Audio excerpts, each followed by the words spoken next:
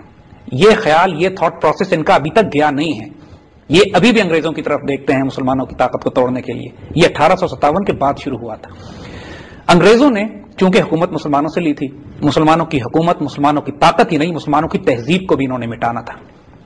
ہماری، جیسے ہم نے بات کی کہ ہماری فارسی اور ہماری عربی زبان کا انہوں نے بیڑا غرق کیا، ہماری نوکریاں، ہماری اکنامک بلاکیڈ مسلمانوں پہ لگایا، نوکریاں نہیں دیتے تھے ان کو، مسلمانوں کو، تمام مسلمان علماء کو ایک رات میں جاہل قرار دے دیا انہوں نے، یہ کہہ کر کہ ان کی ڈگری تسلیم نہیں کی جائے گی۔ یہ تمام تعلیمی نظام مسلمانوں کا کہ جو 1000 سال تک جس کی بنیاد پر مسلمان حکومت کرتے چلے آئے تھے، اس کو ایک رات میں انہوں نے جاہل قرار دے دیا، رد کر دیا، اور کہا کہ جب تک کوئی شخص انگریزی نہیں پڑھے گا، جب تک کوئی انگریز نہیں بنے گا۔